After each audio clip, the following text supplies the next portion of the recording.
ሓደ መዓልቲ ኣድግን ነብርን ኣብ ጫካ እናተጓዕዙ ከለዉ ክከራኸሩ ጀመሩ። ኣድጊ እዝስ ርእዮ እዚ ሳዕሪ እኮ ሰማያዊ ቡሉእ እዩ በለ። ነብሪ ድማ ኣንታ እንታይ ትብል ኣለኻ? እዚ ሳዕሪ እኮ ቀጠልያ ግሪን እዩ ኢሉ መለሰሉ።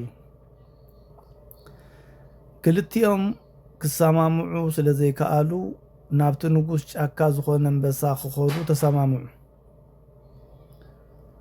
ናብ ኣንበሳ ምስ በጽሑ እቲ ኣድጊ ዓዊሉ ከምዚ በለ፣ ንጉስ ሆይ ሳዕሪ ሰማያዊ እዩ፣ ቁኑዕ ዶ ኣለኹ?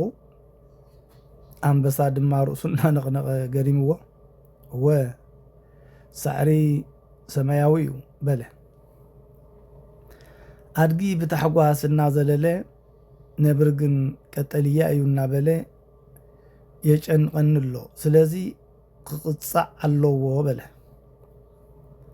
ኣንበሳ ድማ ነቲ ነብሪ ን5 ዓመት ሱቕ ክብል ምስ ዝኾነ ከይዕልል ናይ ገዛ ዕፁብ ማለት ናይ ሕልና ዕፁብ ገይርዎ ፍርዱ ተቐበለ። እቲ ኣድጊ ብታሕጓስ እናተሰራሰረ ሳዕሪ ሰማያዊ እዩ እናበለ ነቲ ጫካ ገዲፍዎ ወፀ። እቲ ነብሪ ግን ኣዝዩ ተገረመ። ናብ ኣንበሳ ቀሪቡ ከምዚ ዝስዕብ ኢሉ ሓተቶ፣ ነብሪ ንጉስ ሆይ ሳዕሪ ቀጠልያ ምዃኑ እናፈለጥካስ ስለምንታይ ኢኻ ቀፂዕኻኒ ኢሉ ንኣንበሳ ይሓቶ።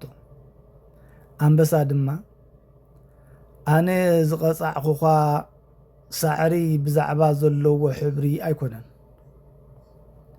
ነብሪ ስለምንታይ ዳ ቀፂዕኻኒ?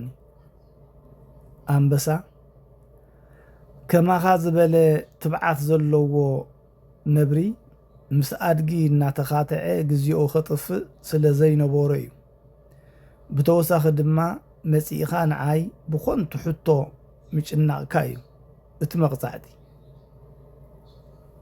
ኢሉ ኣንበሳ መሊሱሉ ይብለኩም። ብዝኾነ መልእኽቲ ናይታ ዛንታ ምስ ዓሻ ክትካታዕ ግዜኻ ኣይተጥፍእ። እቲ ዝዓበየ ክሳራ ካብ ሓቂ ይኹን ካብ ምኽንያት ንላዕሊ ጫውጫውታን ድርቅናን ቀዳምነት ምስ ዝህብ ሰብ ክትካታዕ ከለኻ እዩ።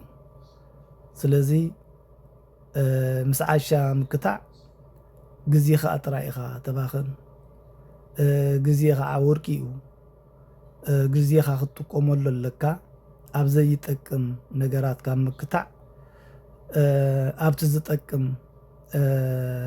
ንኣኻ ንሕብረተሰብካ ንኣኻ ዝቕይር ነገራት ኣብኡ ኣተኲርካ ግዜኻ እንተተጠቐምካሉ ይሓይሽ ንምባል እዛ ዛንታ ኣቕሪበያ እሞ ኣገዳሲት ኮይና እንድሕር ዳ ረኺብኩማ ሸር ላይክ ኮመንት ይግበሩ ኢኹም። ሰሰናይ ንኣኹም። ብኻሊእ ትሕዝቶ ክሳብ ንራኸብ ባይ ባይ።